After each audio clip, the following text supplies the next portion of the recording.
яке аз таъсироте ки шумо дар ҷомеаи худ мушоҳида кардаед кам шудани об аст.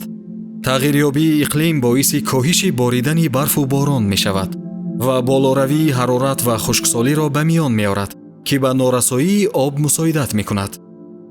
чӣ тавр ба ин раванд мутобиқ мешавед ва ба оби тоза ва бехатар барои кишоварзӣ дастрасӣ пайдо мекунед? обёрии заминҳо яке аз роҳҳои самараноки таъмини ҳосили зироат ва таъмин бо оби кофӣ дар вақти зарурӣ мебошад. аммо ба таври дастӣ кашидани обҳои зеризаминӣ ғайриимкон аст ва истифодаи муҳаррикҳои дизелӣ ҳам хеле гарон аст. дар ин вазъият нерӯи офтобӣ ба мо кӯмак мекунад. панелҳои офтобиро метавон ҳамчун манбаи камхарҷ ва бо эътимоди энергия барои насосҳои обкашӣ истифода кард. насосҳое ки бо нерӯи офтоб кор мекунанд, метавонанд дар аксари ҷойҳо бо тамоми қувва кор кунанд.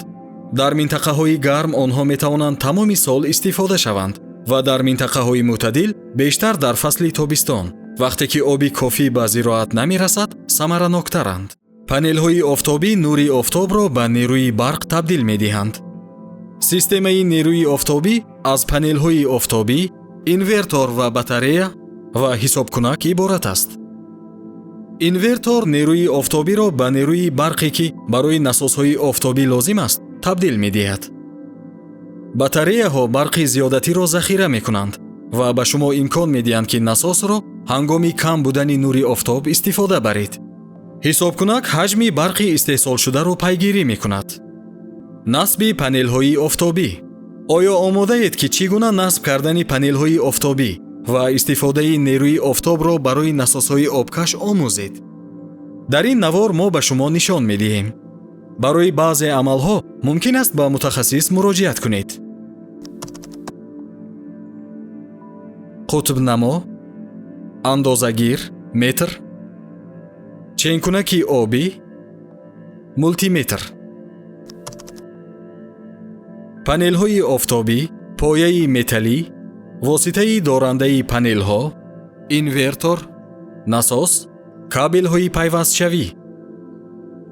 пеш аз оғози кор макони насби панелҳои офтобии худро интихоб кунед. он бояд ҷое бошад ки нури офтоб то ҳадди имкон бештар расад ва вобаста ба минтақаи шумо дар кунҷи мувофиқ насб гарданд.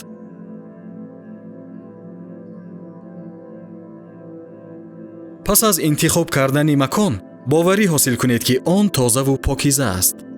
барои харидани панелҳои офтобӣ лутфан бо мутахассисон машварат кунед. онҳо медонанд кадом намуди панелҳоро харидан лозим аст. маслиҳат медиҳанд ки ба шумо чанд адад панел лозим аст ва тафсилоти бештарро дар бораи насб кардан медиҳанд. онҳо ҳатто метавонанд хизматрасонии насбкуниро ҳам пешниҳод кунанд. панелҳои офтобӣ ва инверторҳо метавонанд алоҳида фурӯхта шаванд. онҳоро мувофиқи параметрҳои техникии насос интихоб кардан лозим аст. боз ҳам мутахассис метавонад шуморо роҳнамоӣ кунад. боварӣ ҳосил кунед ки корро бехатар иҷро мекунед. таҷҳизоти муҳофизатиро истифода баред ва бехатариро риоя кунед, махсусан аснои кор бо қувваи барқ ва дар баландиҳо. ниҳоят ҳамаи дастурҳои заруриро ки бо системаи панели офтобии шумо пешниҳод шудаанд, ба таври қатъӣ риоя кунед. қадами аввал насб кардани пояҳои металлӣ дар ҷойи интихобшуда мебошад. онҳо пояҳои панелҳои офтобии шуморо мустаҳкам насб мекунанд. муҳим аст ки мустаҳкамӣ, тараф ва кунҷи мувофиқи насби панелҳоро ба назар гиред.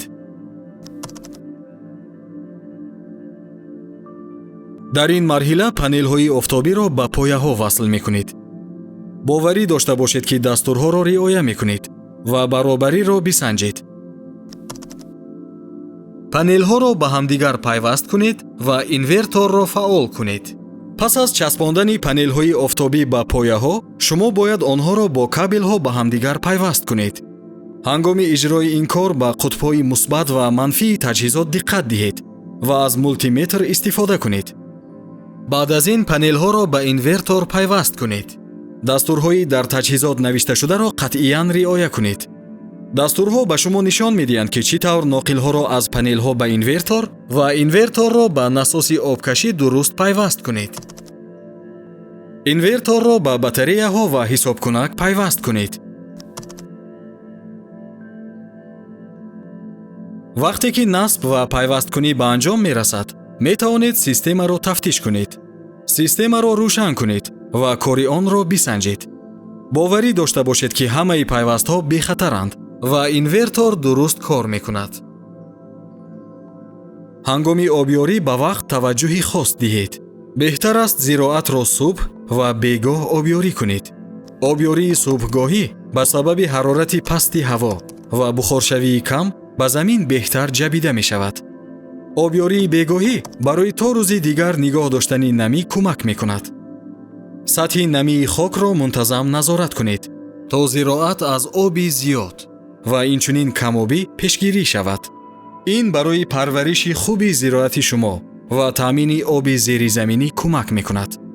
дар ёд дошта бошед ки ҷадвали обёриро бар асоси шароити обу ҳавои мавсимӣ, марҳилаҳои инкишофи зироатҳо ва эҳтиёҷоти мушаххаси хок ба танзим дароред. истифодаи усулҳое ба монанди санҷиши намии хок боз ҳам тақсимоти обро беҳтар карда, талафоти об, эрозияи хок ва шуста шудани маводи ғизоиро пешгирӣ мекунад. тавсия дода мешавад ки барои истифодаи обҳои зеризаминӣ, махсусан аз чоҳҳои амудӣ, меъёрҳои амалкунандаро риоя намоед. замонбандӣ бо диққати обёрӣ кафолат медиҳад ки растаниҳо миқдори лозими обро дар вақти лозим дошта бошанд, ки ин ба инкишофи солими онҳо ва кишоварзии пойдор мусоидат мекунад.